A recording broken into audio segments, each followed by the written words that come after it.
Hey guys, just a reminder, if you want to hear all of these wonderful B Plus podcast episodes completely ad-free, make sure you head over to Patreon or Podbean, where we are the featured podcast this week. You can subscribe for as little as $1 a month up to $10 a month, where anything you want to help us with, it really helps out. It's going to help us grow the site. It's going to help us redesign some things, and everything that we get through this and through the advertising as well is all going straight back into the podcast so that we can get Aussie Graps out there for the rest of the world to hear about, for the rest of the world to see, so we can grow this mission of watch global, support local, and build indie wrestling.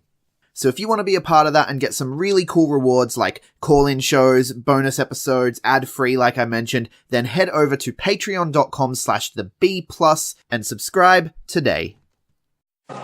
Ladies and gentlemen, this is the main event of the evening.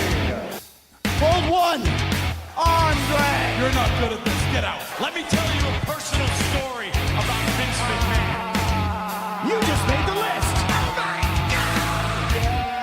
Sorry, no speak English. Dummy. Goodbye and good night.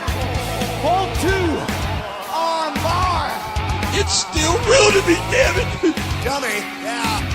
This is the worst town I've ever been in. Hold three, Lamas covers, three-handle family Gradunzel. Mamma mia! And now, Unchained.media presents the B Plus Podcast with your host, Greg Unchained. It's me, Austin! It was me all along, Austin! number four, arm bar. I will never retire! I still got 200 more. I got 200 more holes to list. All right, ladies, gents, and non-binary friends, welcome to another B Plus podcast. I'm your host, Greg Unchained. Today is Monday. You know what that means. It's Impact Zone Day. Joining me, as he did last week, and as he will hopefully for the foreseeable future, unless this week of Impact has scared him off, Mr. Mysterious. How are you, brother? Hey guys, feeling good. No, you can't scare me off that easily. I said I'd go on this journey with you, and I'm committing myself, so we'll see how we do. Yeah, even with the incredible storytelling that is Brian Cage, Johnny Impact, Moose, and Killer Cross. Even then. All right. Before we get into the actual show breakdown itself, there is a little bit of Impact news this week. I don't know if you saw it or not, but Lance Storm is set to work as a producer for Impact at their next set of tapings. That's a fantastic move. Yeah. I think it's a matter of they're going to be in Canada. Mm-hmm. And so they're in Canada and they're like, hey, man, why don't you come down? Like, he's not going to come to the States for them or anything. He does his thing up there with his school and everything, and he's a busy man. But he's like, I'll come to your tapings. Yeah. And it might Tell lead to people how to some do more things. stuff later on, so yeah, we'll see. Yeah, we'll see what happens. And the other big news is, of course, they, I think as we're speaking, they have their one night only with OVW. So partnering up with Ohio Valley Wrestling is pretty good. They've got a really good pedigree, obviously. They're the place that produced, that wonderful class of John Cena, Randy Orton, Batista, Shelton Benjamin. All those highlights. All of those guys. Charlie Haas, Mm-hmm. I think, came through there as well. Exciting times. Yeah, so working with Ohio Valley Wrestling is something. I mean, you're going to get some good talent coming through there. I think Al Snow runs Ohio Valley Wrestling now. Okay. Yeah, which is interesting. He bought it not too long ago. But yeah, let's if you're not across the news, let's jump straight in to the show itself. Rich Swann kicking things off in a match against Ethan Page. I thought he was coming out to do the whole Ohio versus everything thing, but he came out to have a match with Ethan Page, as Impact like to do. They like to kick off with a good, fast-paced opener, but Ethan Page didn't get the memo, and he slowed things down a lot. Ultimately, Rich Swann picks up the win. What do you think of this match? I do like, again, I said last week, I do like the whole starting off with a good, strong match. I wish this would have been for the title at least, feels like a while since Rich Swann has defended the belt.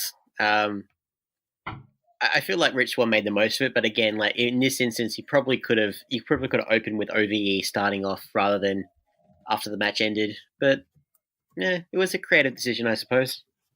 Yeah. Then Sami Callihan does come out with OVE, says tonight's the night. Rich is finally going to join OVE, and Rich Swann hugs Sami and puts on the shirt, to which I was audibly cheering. I was like, yes! Finally. Yes, finally some interesting story develop. Nope. It was a swerve. And then he attacks them, and we're right back where we were 2 weeks ago. And we've got the scheduled 3-on-3 now with Rich Swann teaming up with Tommy Dreamer and Willie Mack. Yeah, why is Tommy Dreamer there? just cause. Just reasons. I have been, since you mentioned last week about Jake Crist, I was studying him and like how you're saying that he mimics Sami Callihan, just like, yeah, it's very, like, when you look at it, it's very obvious. Yeah. I know, I'm bummed out. I'm bummed out that they're still just running in place. They could have chosen this moment just to like, I was like picturing like the whole Daniel Bryan, like with the Wyatt family thing happening, and then all of a sudden then the super kick happened and the double lethal injection, and just, I don't know. Hopefully we get more progression. It's not a lethal injection when he does it. That's that's Jay Lethal's move, buddy. Yeah. I mean, I know it's the same move. But Yeah. I don't know what Rich Swann calls it. It's just a cutter. Yeah. Handspring cutter.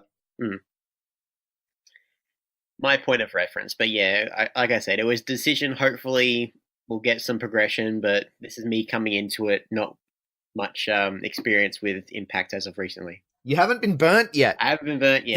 This is your first burn. Uh-huh. This is your first taste of, they're going no, they're not going anywhere. They're in the same spot. It's like I said, it's like Dragon Ball Z, man. It's like Bold and the Beautiful. 3 years' time, we're still going to be talking about, is Rich Swann is tonight the night? No, probably not. Moving on, LAX asks Conan about their rematch with the Lucha Brothers. He tells them he'll handle it and tells them to go watch Lucha Brothers vs. Rascals. And then he did the whole... So a line that he's used before that I loved was, we're like scarecrows outstanding in our field. and I love that line to no end. And he repeated it here. And the best part of this segment was just at the end, the LAX guys just being like, what did he say about scarecrows? Just the whole, hang on a minute. Yeah. Well, you're outstanding in your field, LAX. You're a scarecrow. You're outstanding in your field. I don't want to be a scarecrow. Maybe we should name this the Scarecrow Podcast. Worse ideas have happened, by all means. Anyway, then we get Brian Cage. It's like a flashback to last week. And I finally heard the name of the investigative reporter. So he's been around for a few weeks now. And I've just figured out his name is Rolando Menendez. Great name. Reporter. Yeah, Rolando Menendez, investigative reporter. And he gets kicked out of Brian Cage's locker room as Brian Cage is like bleeding after the match, after that main event match. So we find out basically that Impact is at home recovering and Brian Cage had to go to hospital. Then we get the Ace Austin debut match against Jake Atlas. I thought this was a good match. Jake Atlas was impressive as well. Absolutely. To be honest. He sold a lot of Austin's offense, and yeah, a lot of things that you don't really see. Of course, I believe he's done some work with Sanctuary. Like he's done some work with MLW as well recently. Sanctuary's the grizzled wrestling vet, right? Yeah, that's the one. Angry wrestling vet. Angry wrestling vet, yeah. What's his name? I forget his name. Yeah, the guy that posts on Facebook and does rants and stuff. Yeah. But no, it was a good match. I just think that that running blockbuster is an awful finish. The fold, he called it. I think that's an awful finish. Yeah. It's more of a flop. I didn't mind it personally, just like something you wouldn't expect from him. Like obviously just, yeah. But the thing he did right before the finish to set up the finish, the running double knee, like it was almost like a curb stomp, but with his knees on either side of the head. So it was almost like a running, jumping pedigree without hooking. It's like a cross between a pedigree and a curb stomp without hooking the arms. And I thought that was awesome. And I think that should be your finish, bro. It depends what, like when you're obviously different promotion, but Okada, just like how his is just the big clothesline that you can just set up whenever. But whatever is more accessible for him, I suppose. Yeah, but just the running from the corner and hitting the blockbuster, I don't know, it just didn't feel awesome, but that knee slam thing, which I don't even know what to call it, that felt awesome. That felt like a finish. Like when he hit that, I was like, oh, what an awesome finish. Wait, no, what's he doing? Why is he setting up for another? Okay, that was less impressive. Like that was my thought process as he was doing it. I was like, I popped for this cool move that I haven't seen. There are a lot of moves I honestly I've never seen before from him and like from a lot of the stars tonight, if nothing else. Yeah, one of the moves he did with the springboard. Where's my notes? He had the springboard kick, and then he just the disaster kick when he did like the disaster kick type thing. That was pretty cool as well. Yeah. I think just the whole symbolism, like grabbing him, like folding like a deck of cards, like it's I can see the imagery there of him making that his finisher. So, nevertheless, good action-packed match from him and great debut. Yeah. Then Rolando Melendez is back. Mm-hmm. This time he's interviewing Johnny and Taya by Skype. A very good quality Skype call. I think they've learnt from their past where they've actually done real Skype calls and it's looked awful. Oh, okay. This time around, it looks like they just filmed 2 individual segments, which is, more difficult and feels less natural for the people doing it, but looks a lot better. Yeah. So, we get him sort of grilling him about the injury, right? He's because Impact has a neck brace on, and he's just being a weasel heel. Potential neck fusion, they're saying, and just it's definitely bullshit. Well, you can see it's going somewhere now. Like if there was ever any doubt, like this kind of you can see, you think that, but we thought that a few weeks ago. Okay, and then it came around to no, we're friends or whatever. It's. So you think that it's going somewhere, but it may not actually be going anywhere at all because we predicted that Johnny was actually a heel months ago. Okay. And it hasn't actually eventuated into anything other than these slight dickish tendencies and nothing clear cut. So I don't have any faith that they're going to make it clear cut in the future, but your naivety is sweet. Well, in this promo, he's saying he wants to go down as a man of his word and promised that he will grant Brian Cage his rematch.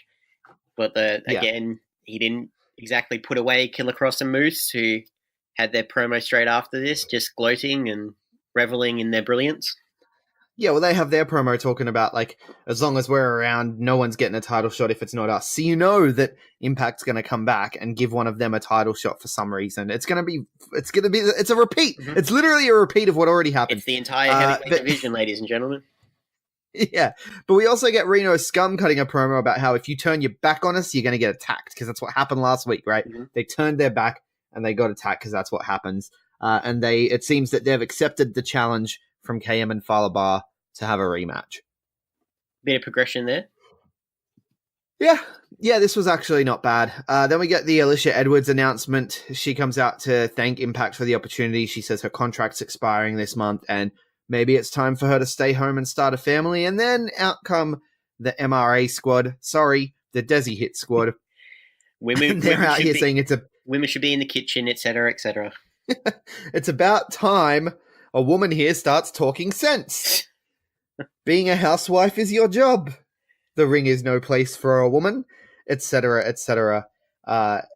She decides to slap Garma Singh, and then out comes Eddie Edwards. Yeah, with Kenny, and he decimates the Desi Hit squad. He corners Garma, but then they jump him from behind. So then Eli Drake has to come out for the save. He looks like he's going to join them, which would make zero sense. We know he's not going to do that, and then he turns on them. And then backstage, he's like, see, we should be a team. And Alicia's like, you probably should, because no one else wants to team with you. Even I don't. The Alicia Edwards and Eddie Edwards relationship is so fucking awkward. It's like not really built on affection. It's just more like, it's just their convenience, yeah. No, they're just... She's so hot and cold to him. Like, whatever the writers need that week. All right. 1 week she loves him and needs to protect him from Moose and Killer Cross. And then the next week, she's like, "What the fuck is wrong with you? You're an idiot." Like, it's constantly up and down. I'm convinced that the character has bipolar. Or just the writers do. You never know what you're going to get with her. Yeah. Yeah. Other than that, we also had Menendez backstage again, telling... I'm getting sick of this Menendez bloke. Yeah. I love it. He's telling Brian Cage, that he's just here to ask the tough questions. And he tries to show him what Johnny Impact was saying about giving him a title shot, but he just sort of gets pushed against the wall and Brian Cage leaves. This is more what Brian Cage should be doing. Yeah, and he shouldn't be like... the first thing he said was, "Aren't you that arsehole from last week who barged into my room?" And just like, call him out. Yeah. Yeah, Brian Cage needs to be a badass. They're kind of ruining him, and it's good to see him actually being a badass again. Yeah. Then we get that Moose and Killer Cross interview you were talking about with Melissa Santos. Moose is still trying to hit on Melissa Santos, which is really creepy. Bragging about his custom sports coat. A lot of the promos weave together in this one, because then the Rascals were making fun of his sports coat. Yeah. Right? But yeah. Killer Cross, like we talked about before, they basically say, if we don't get the title shot, no one does. We're going to make sure that Johnny just goes straight back to hospital. They call him Johnny Neck Brace, which I actually popped for. That was pretty good, yeah. Yeah. So then we get the Rascals promo. Can you explain this one? I was trying to piece together the logic of this whole promo. Like, I couldn't really make sense of it. They haven't been winning a lot of matches, the Rascals. Okay. They seem very capable if the main event was anything to go by. Yeah, well, it seems as though they've come up with this plan where they get the mask, then they get the powers, then they get the wins. So they've got step one, yeah. So Trey reveals that he stole Kikutaru's mask. Yeah. Which Wentz then freaks out about, like, oh man, you stole his face. Obviously, because the running joke with luchadors is that it's their face. It's not a mask, it's their face. Yeah. So, yeah, this I don't know, this was weird. Like, I know they're stoners, and I like the stoner thing, but this one was just weird. And then they just start making fun of Moose for his pink jacket and sort of forget all about the mask, I guess. Mm-hmm. And they're like, we should give that back. I don't even know. I don't even know at this point. It just seems, like, not, like, maybe someone who's part of that culture, like, make more sense, but I don't know. What culture is that exactly? The culture of RVD and just, I don't know. Trying to piece together their logic. I have no idea. Yeah, I want to know what Kikutaro thinks. Is Kikutaro even around anymore? I mean, he was there for, like, their Thanksgiving show, but... Promotional consideration paid for by the following.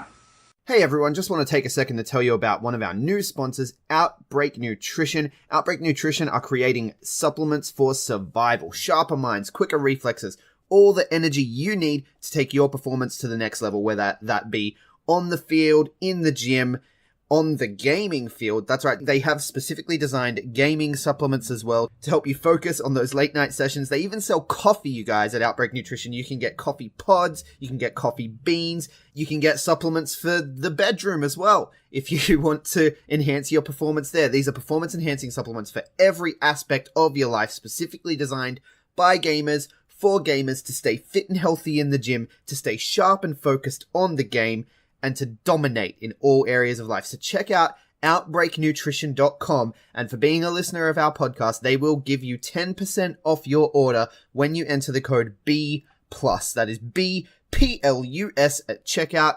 So make sure, if you want to stay on top of your game, if you want to take your performance to the next level, OutbreakNutrition.com, enter the code B+ at checkout. Alright guys, just before we get started, I want to take a second to tell you about a game I've been playing on my iPhone. You can get it on iPhone, you can get it on Android, all the tablets and what have you. It is called the Muscle Hustle app. They are good friends of the show, and they were hooking us up with codes to sort of help you guys get ahead if you were to decide to play the game. But unfortunately, in the latest software updates with iTunes and what have you, the codes aren't working. So we're trying to get that fixed. But in the meantime, if you click the link in the show notes and download the Muscle Hustle, it's a fantastic game. It's you collect wrestlers and train your wrestlers up, all with unique individual gear and everything to raise them through the ranks from jobber to superstar to legend. You go around collecting the titles, and you can even play with your friends. So, unfortunately, no leg up to offer you, but if you hit the link in the show notes, it will let them know that we sent you, and it'll help us out, it helps them out, and it helps you out because it's a really fun game to play. So check out the Muscle Hustle app on iOS, Android, and all your mobile devices. The link, of course, is in the show notes. I don't know. I don't know what the contract situation is for anyone with Impact, really, other than the people that they've been signing lately. It's always in flux. Like, we did actually hear that Ethan Page was recently re-signed with Impact Wrestling, so another one who's decided to stay. But yeah, it's a week-by-week thing. Yeah, very much so. And then we get the Dark War. So this was actual story progression on this episode of Impact.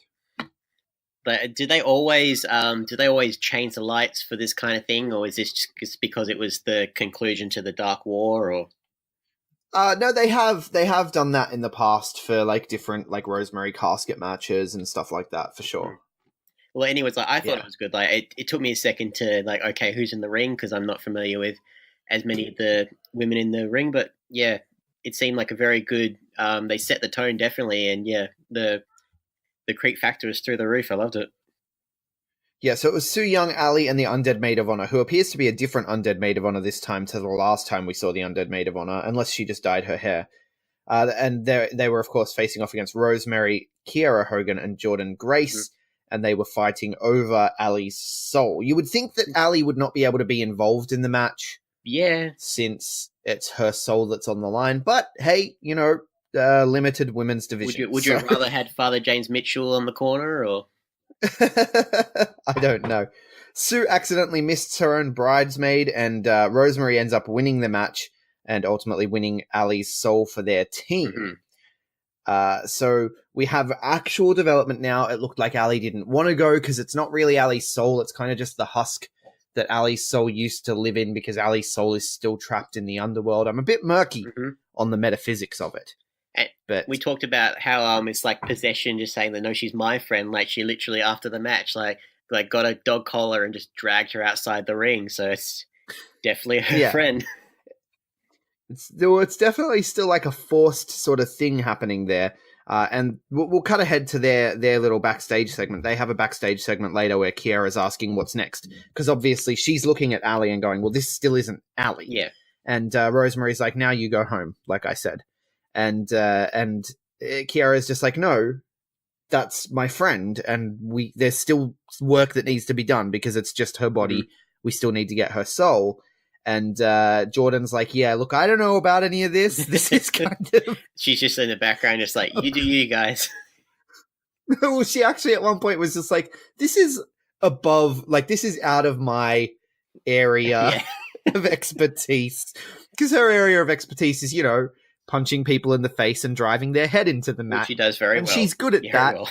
And she wants to stick to that. So she's like, I'm out. I'm going to let you guys sort this out. But I think I agree with Rosemary. We should go home at this point. Like, we did the part I wanted to. We bashed some people. Which, for the first time in this storyline, I felt like... Because I told you last week, right? Jordan Grace shouldn't be here. I don't know why Jordan Grace is here. But after this week, I can't explain it either. Just, she was... She shouldn't have been there. I guess she fell into this thing with Kiera Hogan where they teamed a bit and they won a match or two. And so she was like, yeah, we beat people up together. And then Kiera was like, by the way, come save my friend from this zombie princess. And Jordan was like, wait, what? It just kind of dragged along for the ride. And then it got to the point where it's getting real weird because Kiera's talking about going back to the underworld to save the actual soul because all we really saved was her body. And Jordan's like, yeah. Did not consent to look, this. This is way weird. This is getting weird, and I just signed up to bash some heads in. So I think I'm going to go elsewhere and do that against Tessa for a number one contendership instead, which is a much better place. Oh yeah, absolutely. I'm looking forward to that next week. Yeah, so then we get Gilberti backstage, and he runs into Conan, and he's like, what am I meant to be doing? Conan says, look, Callus is screwing with you. why don't you go in there and give him a piece of your mind? Kick his ass, right? So he goes in the office, he sees a bald guy sitting there, and he cuts a promo on him, and then the guy turns around and it's Killer Cross. Uh-huh. And then I guess it goes black. So we're led to assume that Killer Cross beat the shit out of him. I think so, or I don't know how that would have worked. Like, Now- Conan turn off the lights? I don't know. This is where it's illogical, because in the past, last time Killer Cross attacked people backstage, he was leaving them for dead. But we're meant to believe that Glenn Gilberti took a beating from him and is still walking around. I don't know. There's just little inconsistencies like that pop up from time to time. Mhm. And then, so the next scene is Gilberti walking around backstage, and he's sort of in a daze, and he hears someone saying, "Bro, when I worked for Vince, bro," Mhm. and he thinks it's Vince Russo. Yeah. And so he goes in, and it's just someone else who says "bro" a lot. And then he runs into someone in a white suit, and I thought he was going to think it was Brother Love, but apparently he thought it was Jeff Jarrett. And it wasn't. It was just some other guy.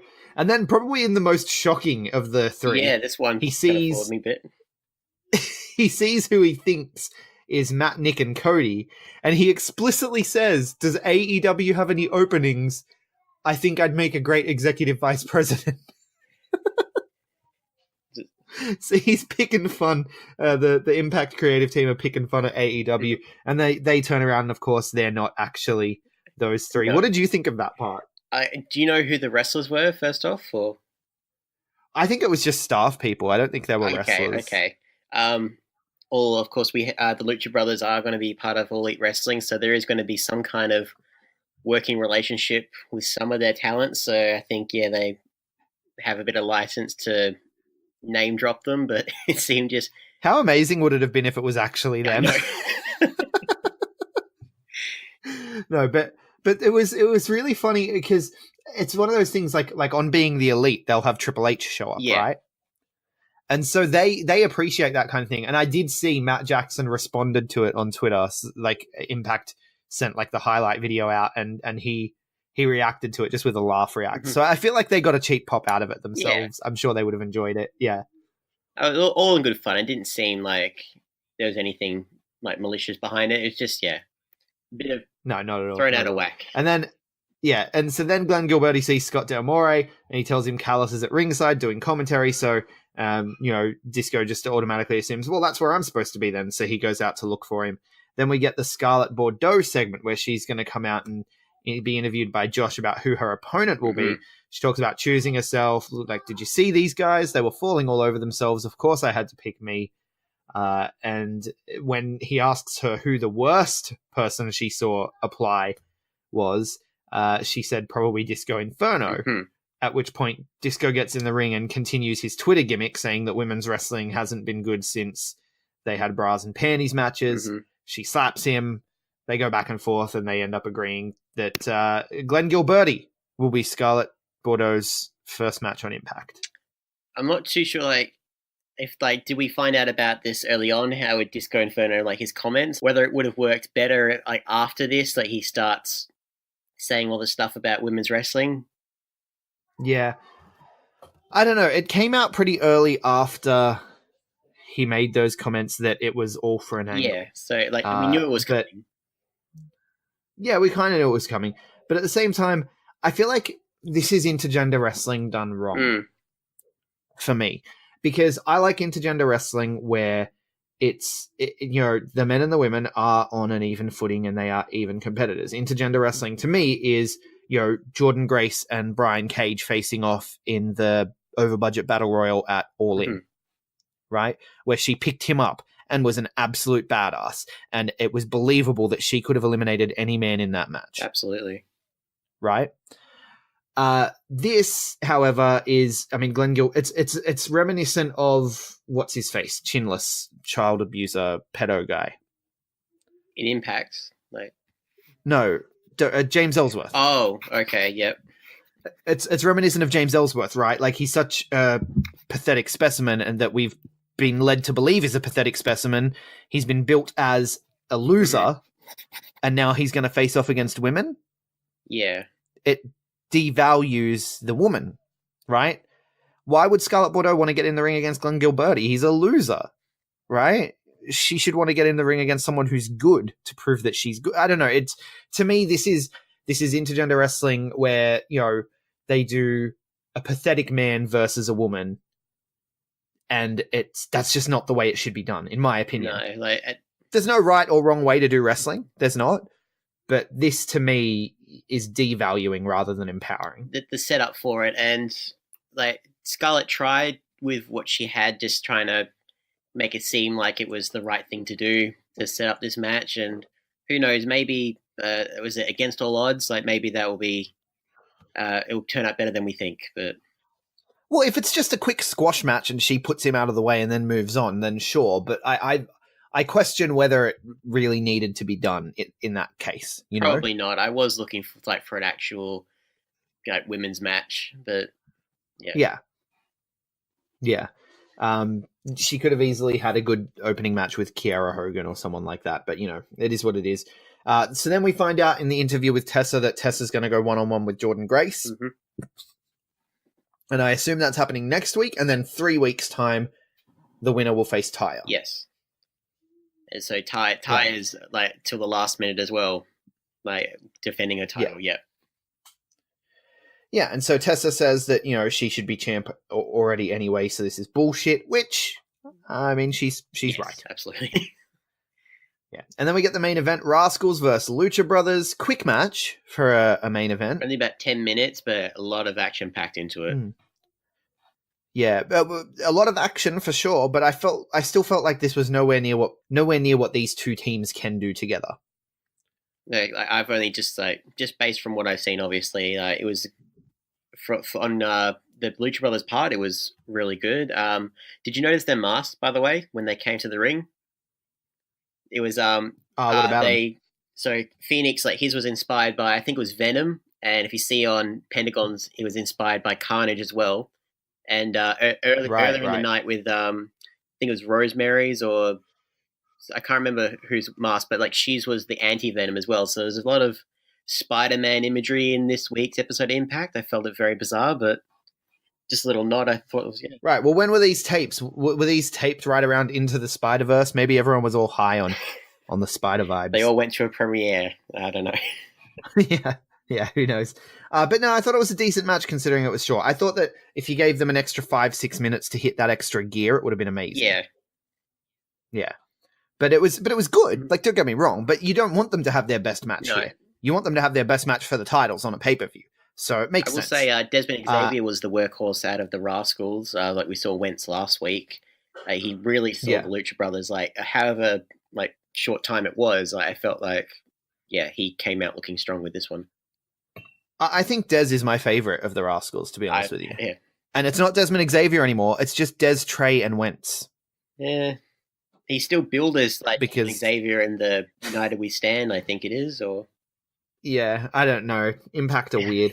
Anyway, so then after the match, Lucha Brothers tell Conan that he needs to tell LAX not to touch their masks. And Conan's like, yeah, I'll tell him, and you got to give them a rematch. And they're like, wait, he doesn't tell us what to do, but apparently he does. So we'll see where that goes. I guess we're going to get another one of those matches, which is good because those guys have good chemistry. Absolutely. It just felt like he was just they're a bunch of children. Just why is he yelling at us like that? He's not the boss of us. Yeah. Yeah, it was interesting. It was very interesting. But that does it for Impact this week. What stood out to you? What stood out to you, Mr. Mysterious? Obviously, at the end of it as well, stood out the dark match, the Dark War match definitely as a highlight. But there are a lot of things in general that kind of stood out for the wrong reasons. Of course, the Scarlet Bordeaux, and there's some decisions there that we'll see how it goes leading up to United We Stand and to Against All Odds. I'm not too sure on. So for me, the Dark War was the clear winner of this episode because it meant actual story progression. We have a new chapter in this story, which is great because it's been in that one place for a long time. I thought we were getting a new chapter in the OVE, Sami Callihan, Rich Swann stuff, but they swerved me and we're still in the same spot. So that's the low light for me. The highlight definitely being the Dark War. And the middle of the road was the Glenn Gilberti stuff. I still thought it was really funny. I had a lot of fun with it, much like I did last week. A lot of people have been hating on his segments. It's cheap comedy. It's not even funny. I thought it was hilarious. So Fuck all y'all.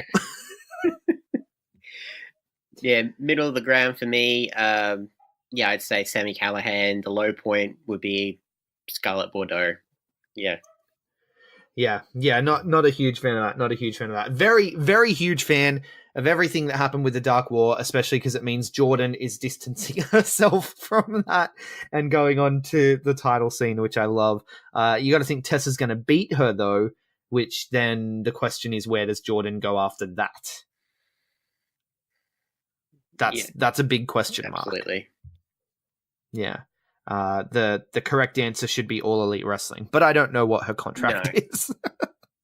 So I guess that does it for Impact Zone this week. Mr. Mysterious, where can people find you? You can find me on all the socials at Mr. Mysterious with a 1 and 7 I, Instagram, Twitter, Facebook, YouTube. Hit me up, guys. We'll have a chat. I am at Greg Unchained on Twitter, at the Greg Unchained on Instagram. We collectively are the B Plus Wrestle on Twitter because wrestling wouldn't fit the B Plus Wrestling everywhere else. Like, share, subscribe, 5-star review if you like what we do.